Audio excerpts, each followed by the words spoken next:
La verdad. Y la verdad prevalecerá. Eso es cierto. Esa verdad prevalecerá.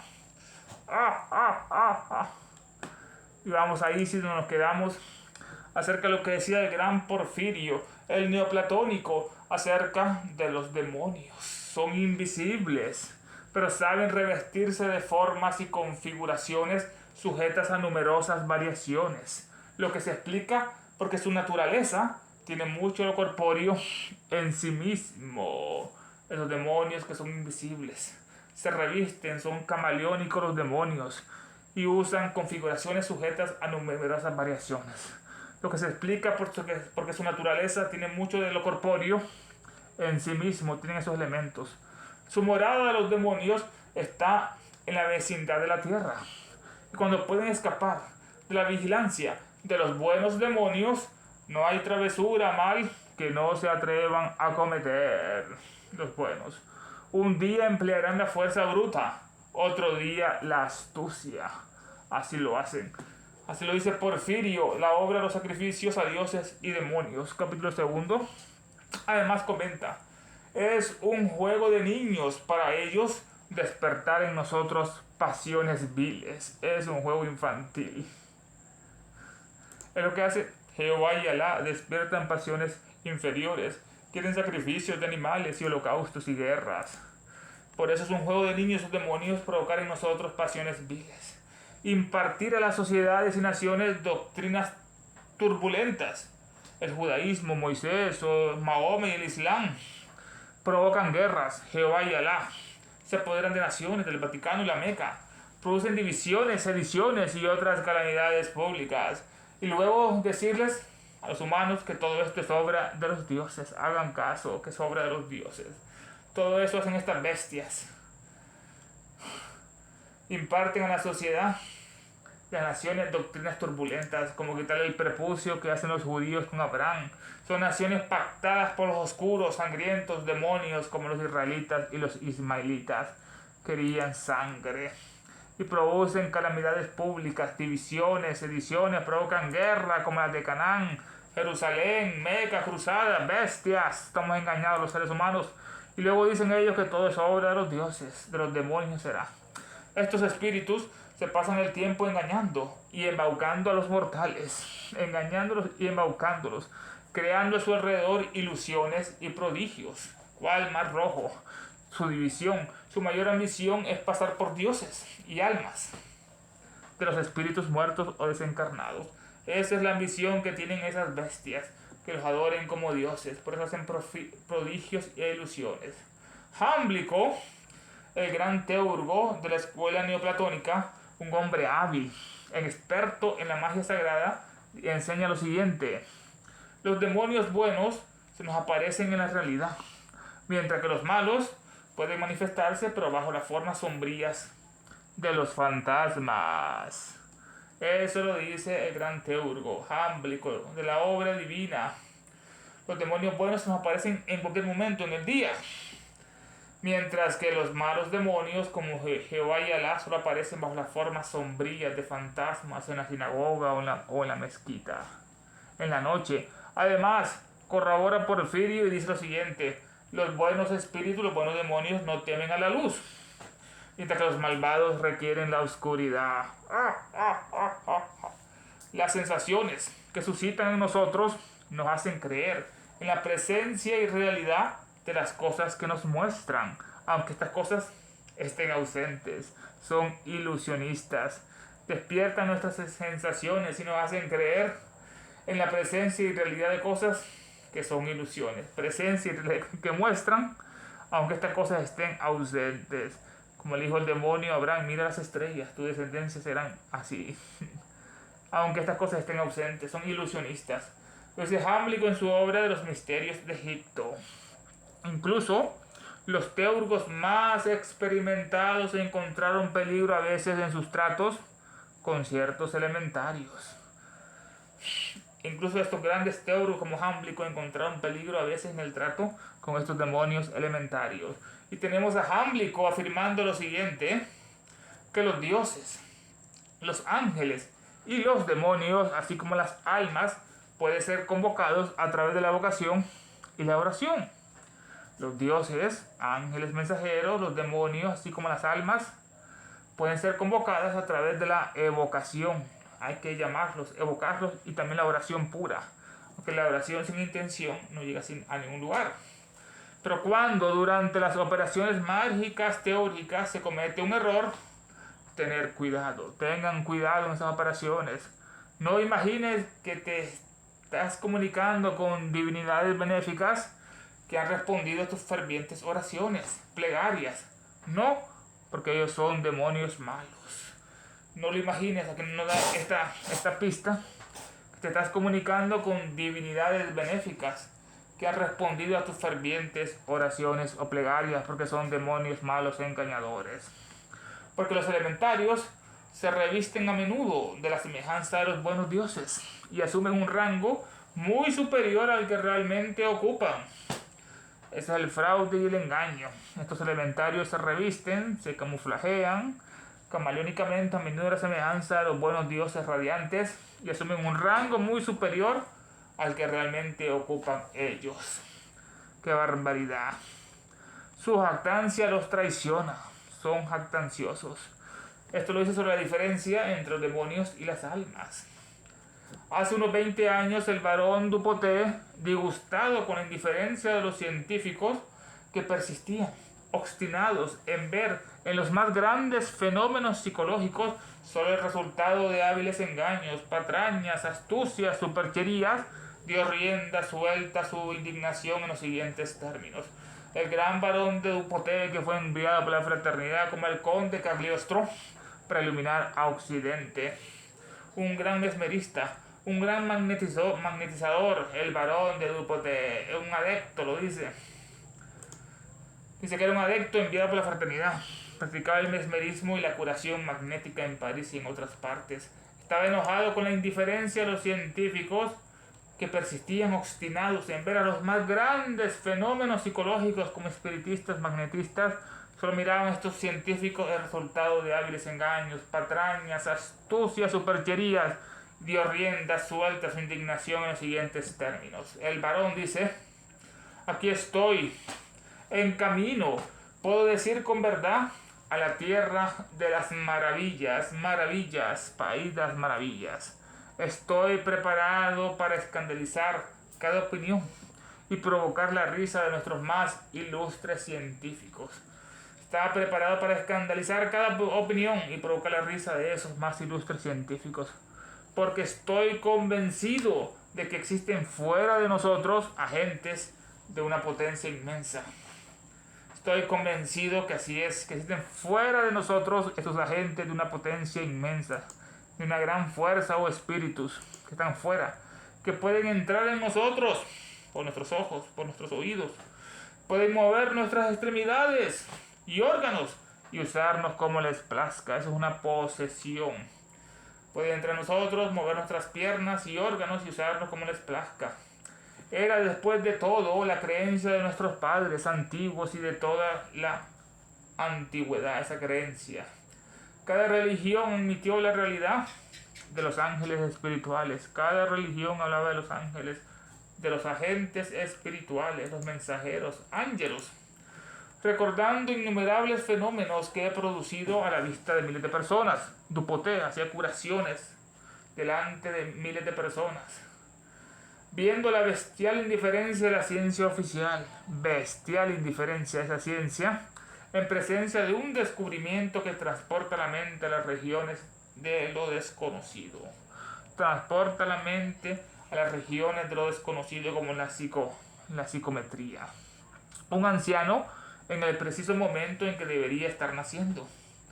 Qué paradójico, qué contradictorio. Como un anciano puede estar en el preciso momento en que debería estar naciendo por reencarnación. Es lo que está llegando el barón de Dupotet.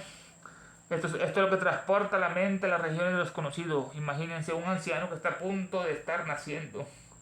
No estoy seguro si no hubiera sido mejor para mí haber compartido la común ignorancia de las personas. He sufrido calumnias que se han escrito sin refutarlas. Lo calumniaban, lo blasfemaban como la gran Upasika, la gran Helena. He sufrido calumnias que se han escrito sin refutarlas. En un momento dado es la simple ignorancia la que habla y yo callo, guardo silencio. En otro silencio es la superficialidad la que habla alzando la voz, hace una fanfarronada, una bravata y me encuentro dudando de hablar o no hablar, ser o no ser. Ya habló la ignorancia, ahora habla la fanfarronería, la superficialidad, alza la voz con esa fanfarrón que se aprecia y hace hablar de lo que no es. Especialmente valientes son los fanfarrones o los bravatas, dicho u hecho presuntuoso. Me encuentro dudando si hablar o no, dice el varón de Dupoteo, responder esas críticas. ¿Es esto indiferencia o pereza? No.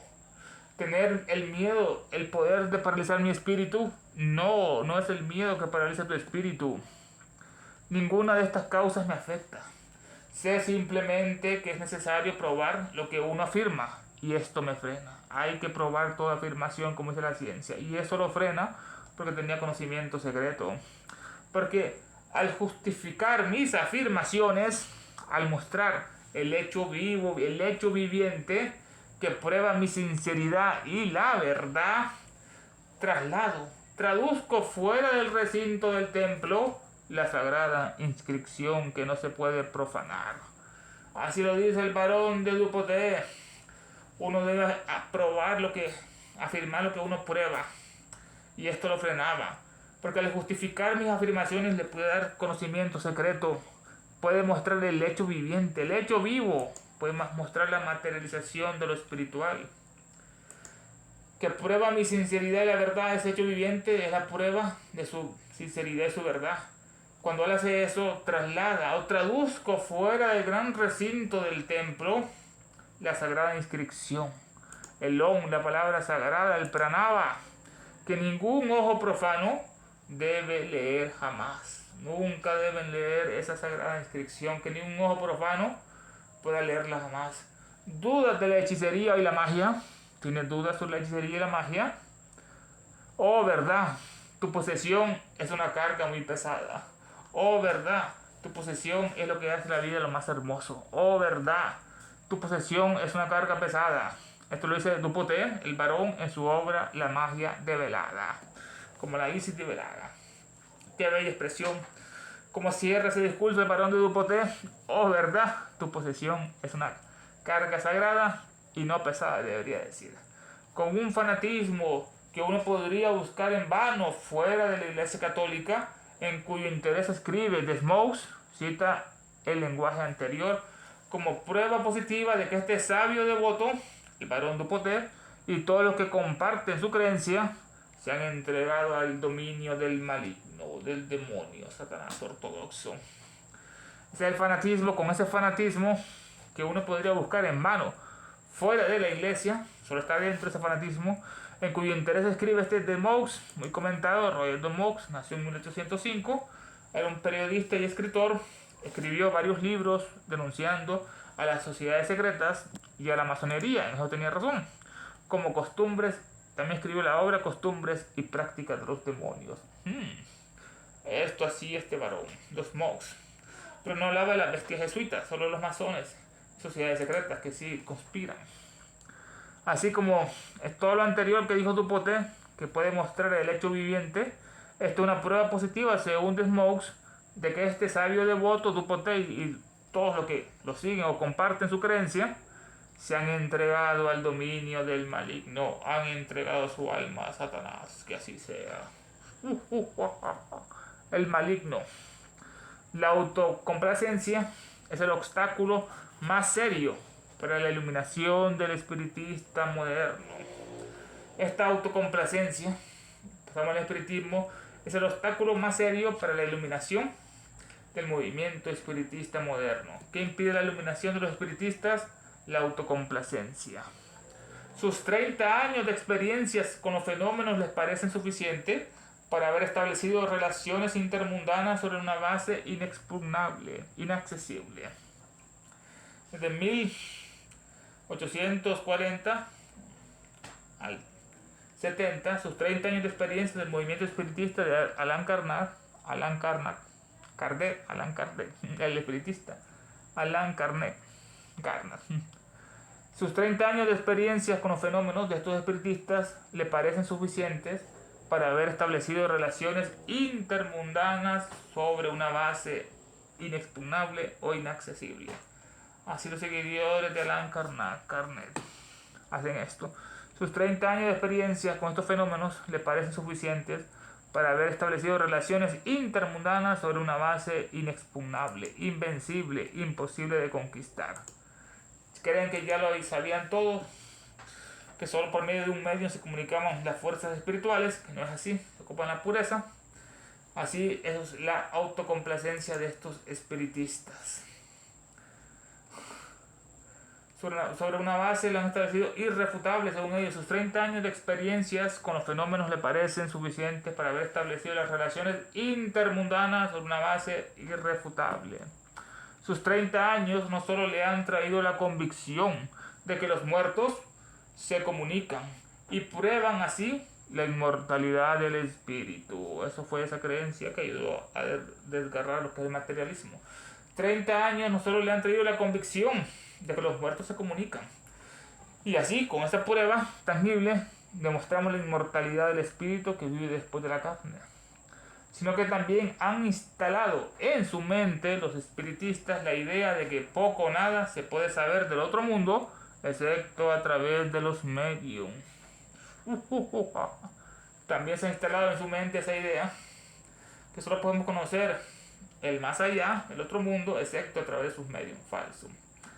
Para los espiritistas, los registros del pasado, la historia, o no existen, o si están familiarizados con sus tesoros reunidos, los consideran a la historia como si no tuviera relación con sus propias experiencias. Así estaban de obcecados. Para estos espiritistas, sobre los registros del pasado de la historia, o no existen, porque son ignorantes, o si están familiarizados con sus grandes tesoros reunidos que hacen ese movimiento espiritista, los que consideran la historia como si no tuviera relación con sus propias experiencias. Como que te está hablando Napoleón, en qué año nació, en Francia, en Inglaterra, en qué siglo, la otra Cleopatra. Dice otra traducción: los espiritistas desdeñan, menosprecian los recuerdos de la historia por insignificantes en comparación de su personal experiencia. Es la otra traducción acerca de esto. Estos espiritistas menosprecian los recuerdos de la historia por insignificantes en comparación con lo que ha logrado su personal experiencia con los medios. Y sin embargo, los problemas que tanto les afligen, les atormentan, fueron resueltos hace miles de años por los teurgos, los grandes magos, quienes han dejado las claves a quienes las busquen con el debido espíritu y conocimiento. Qué bella frase. Todos esos grandes problemas que los afligen, que los atormentan a estos espiritistas, fueron resueltos hace miles de años por estos grandes magos, teurgos o casta sacerdotal, quienes dejaron las claves, las llaves, a quienes las busquen. Hay que buscar esas claves con el debido espíritu y con el debido conocimiento. Conocimiento y espíritu y pureza, con respeto siempre. Es posible que la naturaleza haya cambiado su trabajo, haya cambiado su obra, y que nos encontremos con espíritus y leyes diferentes a los de antaño. ¿Qué pregunta? ¿Es posible que la naturaleza cambie? No, se mantiene siempre la misma en su trabajo y en su obra, y que nos encontremos con espíritus nuevos o leyes nuevas en el universo. No puede ser así. ¿O puede algún espiritista imaginar que sabe más, o incluso tanto, sobre los fenómenos medionímicos o la naturaleza de los diversos espíritus, como una casta de sacerdotes que pasó su vida en la práctica teológica mágica, que había sido conocida y estudiada durante incontables siglos? Es la pregunta que nos hace. ¿Puede un espiritista imaginar que sabe más o incluso tanto sobre los fenómenos medionímicos o la naturaleza de los diversos espíritus? ¿Sabe un espiritista todos esos fenómenos de los medios, por qué la mesa se mueve? ¿O la naturaleza de los diversos espíritus? ¿Cómo puede un espiritista saber eso? ¿Cuál es la naturaleza de sus diferentes espíritus? o de los fenómenos medionímicos como lo sabían esa casta de sacerdotes que pasó su vida, ya sea en Egipto, en Persia, en la India, en la práctica mágica teúrgica que había sido conocida y estudiada durante incontables siglos. Esa magia. Por eso pueden esos espiritistas superar a esta casta de sacerdotes hierofantes que pasó toda su vida estudiando la práctica teúrica y que había sido conocida y estudiada durante incontables siglos. Si las narraciones de Owen, Hare, Edmund, Crookes y Wallace son creíbles, ¿por qué no son las de Heródoto, padre de la historia occidental, o de Jámblico o Porfirio y cientos de otros autores antiguos? ¿Qué pregunta? Si las narraciones que hace Owen, Owen, su nombre es Richard, nació en 1804, británico, era un biólogo, paleontólogo, anatomista comparado. O las narraciones que hace Hare, Roberto Hare, que nació en 1781 en Estados Unidos, era un físico, químico interesado en el espiritismo. Fue el primer gran científico interesado en el estudio del espiritismo. O Crookes, que se lo comenta mucho Elena William, que nació en 1832, británico, que después se hizo miembro de la Sociedad Teosófica como Alba Edison. Crookes fue uno de los más importantes científicos del siglo XIX, tanto en la física como en la química. Y lo visitaba el espectro, fue un defensor del espiritismo moderno, que lo comprobó con esta Catalina King, que se le aparecía en su propio despacho, se le aparecía esta Catalina King o Wallace. Si las narraciones de Wallace son creíbles, Alfred Russell se comenta mucho, nació en 1823, británico, era un naturalista, explorador, geógrafo, antropólogo, biólogo, propuso una teoría de la evolución independiente de Darwin, es de Wallace. Si sus relatos son creíbles de Wallace, Crookes, Hare y Owen, ¿por qué no son creíbles los relatos de Heródoto, padre de la historia, de Jámblico, que nació en Siria, fue un gran teurgo, místico, escritor del siglo III, un gran neoplatónico, Jámblico, o de Porfirio, también un filósofo neoplatónico, un escritor sumamente distinguido, solo inferior en filosofía, y como maestro a Plotino. Era Porfirio. ¿Por qué sus relatos no deben ser verdaderos de Porfirio, Jámblico, Heródoto, si lo son los de Owen, Hare, Crookes, Wallace y científicos modernos? Si los espiritistas tienen sus fenómenos bajo condiciones de prueba, los espiritistas tienen sus condiciones, sus fenómenos bajo condiciones de prueba, también los tenían los antiguos teurgos, magos, cuyos registros además muestran que podían producir esos fenómenos y variarlos a su voluntad, ya los dominaban. Así que estos espiritistas modernos tienen sus fenómenos bajo condiciones de prueba, si son reales, también los tenían, estos fenómenos en condiciones de prueba, los grandes magos, teurgos, cuyos registros históricos además muestran que podían producir esos fenómenos y variarlos a su voluntad, los habían sobrepasado.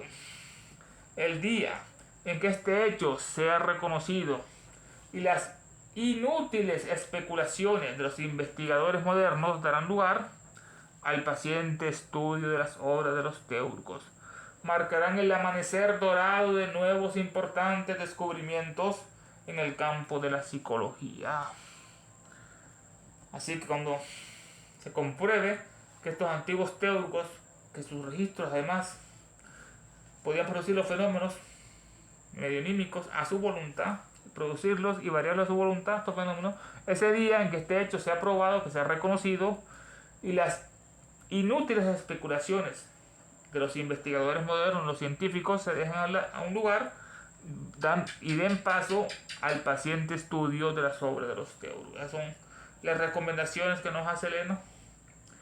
El día en que este hecho sea reconocido, como los teurgos antiguos conocían estos fenómenos y los modificaban a su voluntad, ese día en que este hecho sea reconocido y las inútiles especulaciones de los investigadores modernos se dejen, el día que este hecho sea reconocido y las inútiles especulaciones de los investigadores modernos darán lugar o den paso al paciente estudio de las obras de los teurgos, esto marcará el amanecer de nuevos importantes descubrimientos en el campo de la psicología. Qué bello final de este capítulo, del tomo segundo, capítulo primero. Así nos dice que el día que la ciencia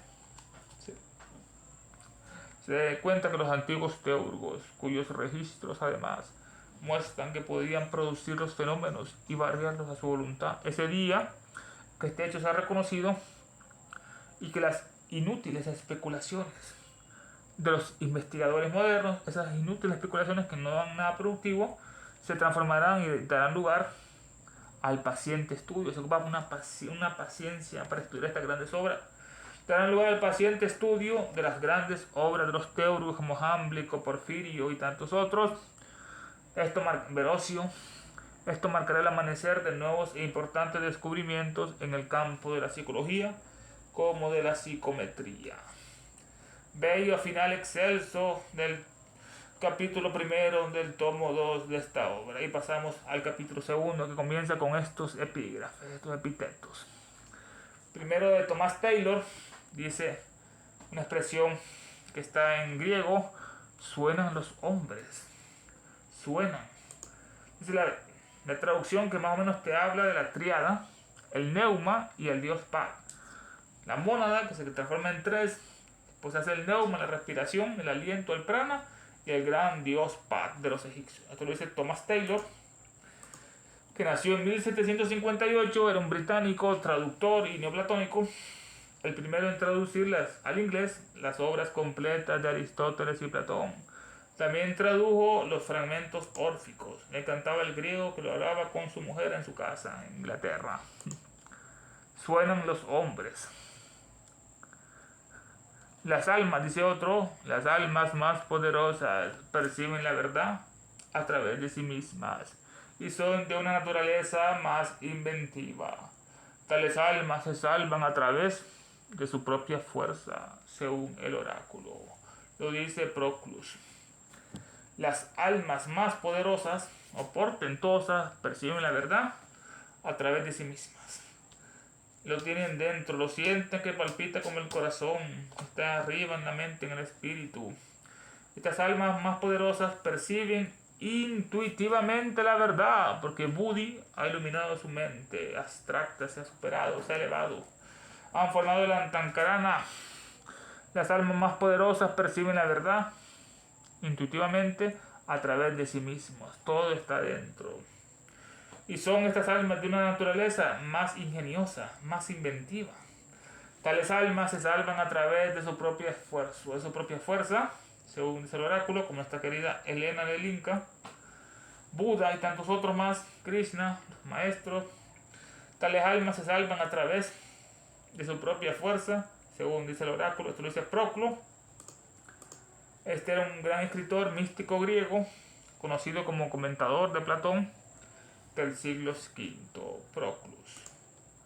Otro, puesto que el alma corre perpetuamente y pasa a través de todas las cosas en un cierto espacio de tiempo, lo cual, una vez realizado, se ve obligada a correr de nuevo a través de todas las cosas y desplegar la misma red de generación en el mundo, porque cuantas veces vuelven las mismas causas, de la misma manera volverán los mismos efectos.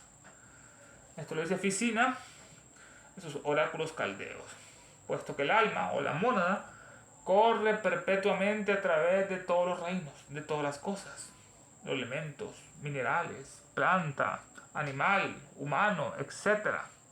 Así que el alma o la mónada del espíritu perpetuamente corre a través de todas las cosas, de todos los reinos. Entra en uno, se gradúa y agarra la experiencia. Lo hace en un cierto espacio de tiempo, que son los grandes titanes de esta manifestación. El espacio está en todas partes, que todo lo sabe, que es omnisciente, que es omnipotente y es omnipresente, porque está en todas partes, todo lo sabe y es todopoderoso, omnipotente, como todos los átomos que lo componen. Así que estos son los titanes del universo manifestado, espacio y el tiempo, que el pasado, el presente y el futuro son una misma cosa que no existen. Si no existe el pasado, no existe el futuro, y el presente acaba de pasar, entonces ninguno existe. Es un gran misterio el tiempo igual que el espacio. Puesto que la mónada o el espíritu corre perpetuamente y pasa a través de todas las cosas o todos los reinos, en un cierto espacio y de tiempo manifestado, lo cual, una vez realizado, van las monedas a través de toda la cadena planetaria, de todo el globo A, B, C, D, la Tierra, y después asciende al EFG, lo cual, una vez realizado este recorrido, esta oleada de vida, o se gradúan las monedas, se ven obligadas a correr de nuevo a través de todas las cosas, pero ya con una mayor experiencia, y desplegar así la misma red de generación en todo el mundo. Una vez que se realiza, ya que el alma recorrió todos los reinos, después se ve obligada a correr de nuevo en otra cadena planetaria, a través de todas las cosas, pero ya más perfeccionada, ya con más poder, y así se despliega la misma red de generación en el mundo, que origina el carbono, el hidrógeno, el nitrógeno. Se despliega esa inmensa red de generación en el mundo, porque cuantas veces vuelven las mismas causas, si vienen las mismas causas, de la misma manera volverán los mismos efectos. Esto lo dice Ficina en Oráculos Caldeos. Este era Marsilio Ficino, nació en 1433. Era un sacerdote católico, filólogo, médico, filósofo renacentista llamado el Magnífico. Fue artífice del renacimiento neoplatónico. Encabezó la famosa Academia Platónica de Florentina. Tuvo mucho que ver este Marsilio Ficino. Y por último, el último de los sutras nos dice: si no se le asigna un fin peculiar, el estudio es la ilusión engañosa de la mente. Este sí está más bello. Si no se le asigna un fin peculiar al estudio, este es la ilusión engañosa de la mente. ¿Para qué estudiamos? ¿Para qué llenamos nuestra cabeza, nuestra mente, nuestro espíritu de información, conocimiento, sabiduría? ¿Solo para entretenernos? ¿Solo como una trivialidad engañosa de la mente? No. Todo estudio debe tener un objetivo: aprender, ejecutar la obra, mostrar el poder, ayudar a los demás, manejar la materia. Sí, por eso siempre se le debe asignar un fin positivo a cada estudio: aprender, compartir. Que no lo engañen con la ignorancia a los líderes políticos y religiosos, que son demonios. Si no se le asigna un fin peculiar, el estudio es la ilusión engañosa de la mente. Esto lo dice Young. Thomas Young nació en 1773, mostró la naturaleza ondulatoria de la luz y trató de descifrar la piedra Rosetta que Champollion hizo después. Se le describía a Young como el hombre que lo sabía todo. Qué gran premio le dieron: el hombre que lo sabía todo a este Young. Se escribió la naturaleza ondulatoria de la luz, que también viaja por corpúsculos, como decía Newton. La luz, pero también viaja en forma ondulatoria y como corpúsculos, los fotones. Comienza el capítulo. Desde el momento en que se forma el embrión fetal hasta que el anciano, exhalando su último suspiro, cae en la tumba, ni el principio ni el fin son entendidos por la ciencia escolástica. Todo lo que está antes de nosotros está en blanco. Todo lo que está después de nosotros es un caos. ¿Qué comparación? Desde el momento que se forman las células, los cigotos se unen, el ADN se replica, la meiosis comienza, se forma después la mórula, viene el embrión fetal. Desde el momento que se forma el embrión fetal hasta que el anciano exhala su último suspiro, cae en la tumba, ni el principio, ni el nacimiento, ni el fin, la muerte son entendidos por la ciencia escolástica. Todo lo que está antes de nosotros, todo lo que está antes de nacer, está en blanco, en un limbo. Y todo lo que está después de nosotros, después de la muerte, del más allá, es un caos, una aniquilación, según dicen ellos. Para el científico, no hay evidencia en cuanto a las relaciones entre el espíritu, entre el alma, entre el cuerpo, ya sea antes o después de la muerte. Para este científico no hay ninguna evidencia, no hay prueba de esas relaciones que hay. ¿Cómo se comunica el cuerpo con el alma? ¿Cómo se comunica el alma con el espíritu? ¿Cómo se comunica el alma con el cerebro? Por eso para ellos no hay evidencia. El mero principio vital, el prana, el hálito de vida, el ki, el chi, en sí mismo representa un enigma insoluble, sobre cuyo estudio el materialismo ha agotado en vano sus poderes intelectuales. ¿Qué es la vida? ¿Qué es ese principio vital, misterioso? Dice que esta pregunta, ¿qué es la vida?, en sí mismo representa un enigma que no se puede resolver para los científicos, sobre cuyo estudio todo el materialismo científico, toda la ciencia moderna ha agotado en vano todos sus poderes intelectuales. No pueden descubrirlo porque son para ellos causas físicas y son causas espirituales los que ocasionan todo esto. En presencia de un cadáver, el fisiólogo o el anatomista forense escéptico permanece mudo, en silencio. Cuando su alumno, su pupilo, le pregunta de dónde venía el antiguo inquilino de esta caja vacía, este cadáver, y a dónde ha ido. Qué pregunta más interesante. Tenemos la presencia de un cadáver, está un fisiólogo que estudia el funcionamiento del cuerpo humano, escéptico, que no, es materialista, no cree en la vida espiritual, permanece callado, queda en silencio cuando su alumno le pregunta de dónde venía el antiguo inquilino que ocupaba el cadáver, de dónde venía y a dónde va y a dónde se ha ido ese inquilino que ha dejado una caja vacía. El alumno debe, como su maestro, quedarse satisfecho con la explicación de que el protoplasma hizo al hombre y la fuerza lo vitalizó y la fuerza ahora consumirá su cuerpo. ¿Qué explicación en esa época? El protoplasma reinaba soberana sobre el imperio de las hipótesis. ¿Quién creó la vida? El protoplasma. ¿Quién fue el protoplasma? Se unieron carbono, hidrógeno, oxígeno y nitrógeno y pues formaron una protoplasma, que es el prototipo, el primer arquetipo del plasma, que es la formación de todo. Las células están llenas de citoplasma y el plasma. Así que para el maestro y el alumno deben quedarse satisfechos con ¿qué? ¿De dónde vino la vida? Del protoplasma. ¿A dónde ha ido la vida? Al protoplasma. Reina soberana sobre el imperio de las hipótesis. Así que el protoplasma hizo al hombre y la fuerza, el prana, el chi, lo vitalizó, le dio vida, la armonía, y la fuerza ahora consumirá el cuerpo del cadáver que estaba encima de esa mesa. O debe salir de las paredes de su colegio el alumno o de su facultad y de los libros de la biblioteca médica para encontrar una explicación a este misterio. Debe salir de las paredes de su colegio o facultad y de los libros de su biblioteca, que son fatuos, para encontrar una explicación al misterio. A veces es tan interesante como instructivo seguir a los dos grandes rivales, la ciencia y la teología, en sus frecuentes escaramuzas, en sus frecuentes luchas. Aquí no está otro relato biográfico que le gustaba a ella. Es muy interesante, muy cierto, como instructivo seguiría a los dos grandes rivales que están luchando, científicos contra curas, en sus frecuentes escaramuzas, en sus frecuentes batallas, luchas de poca importancia.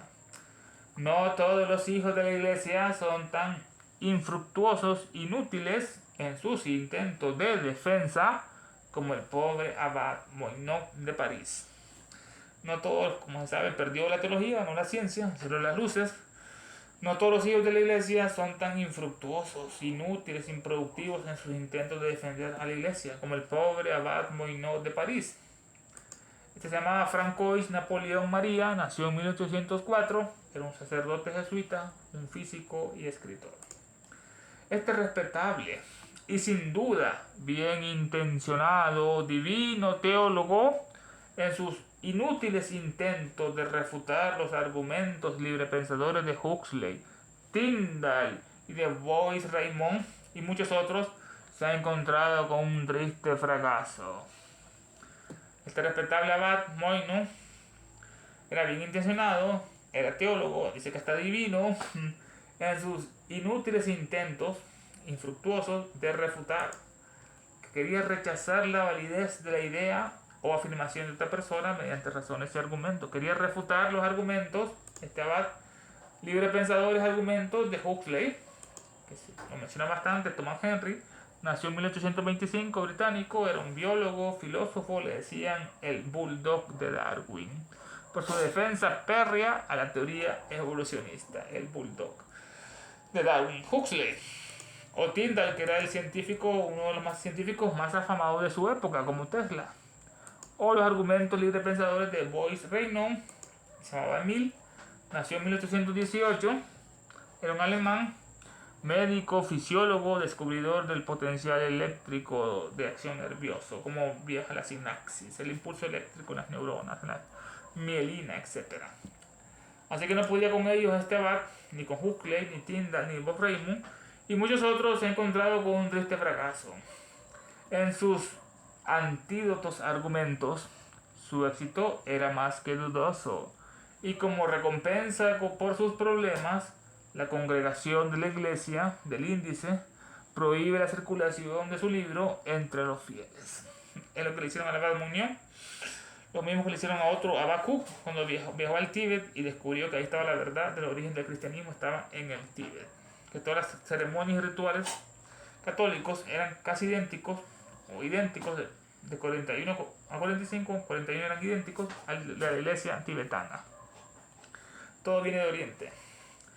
Entonces este abad, con sus argumentos antídotos, o antídotos argumentos, su éxito era más que dudoso. Como recompensa por sus problemas que estaba llevando con los científicos, la propia iglesia lo traiciona y le colocan su libro, prohíben su libro como libro prohibido en la congregación del índice y prohíbe la circulación de su libro entre los fieles. Para recibir en recompensa la inclusión de su obra en el índice de libros prohibidos por Roma. ¡Qué barbaridad! Índice prohibido de Roma. Para recibir en recompensa la inclusión de su obra en el índice de los libros prohibidos por Roma. Ese fue el regalo que lo dieron. Es un experimento peligroso participar en un duelo de una sola mano con científicos sobre temas que están bien demostrados por la investigación experimental. Este sí es un peligroso experimento. Dicen batirse en un duelo de una sola mano con científicos, el católico, el teólogo contra científicos, sobre temas que están bien demostrados por la investigación experimental. En lo que sí saben los científicos son inexpugnables, son inaccesibles. Y hasta que la vieja fórmula no sea destruida por sus propias manos y sustituida o reemplazada por otra recién descubierta fórmula, no sirve de nada luchar contra Aquiles, el de pies ligeros, a menos que de hecho uno sea lo suficientemente afortunado como para atrapar al dios de pies veloces por su vulnerable talón. Qué bella expresión, como este duelo que nos comparte Elena del Inca. En lo que sí saben los científicos son inaccesibles, y hasta que la vieja fórmula no sea destruida por sus propias manos de los científicos y sustituida y reemplazada por otra recién descubierta, ojo con este duelo, no sirve de nada luchar contra Aquiles, a menos que de hecho, Aquiles son los científicos, no sirve de nada luchar contra los científicos, a menos que de hecho uno sea lo suficientemente afortunado como para atrapar al dios, a los científicos, de pies veloces por su vulnerable talón, donde no le cayó el agua, que era así se descubrió el punto débil. Otra traducción dice, es inútil luchar contra Aquiles, a menos que uno tenga la suerte de atrapar al dios de pies veloces por su vulnerable talón. Este talón de Aquiles, el punto débil, es lo que ellos confiesan que ellos no lo saben. No lo saben los teólogos o los propios científicos cuál es su punto débil. O sea que para ellos no tienen punto débil, según los científicos no tienen un talón. Este fue un astuto recurso o astuto artificio al que recurrió cierto conocido predicador para llegar a esta parte mortal, al talón.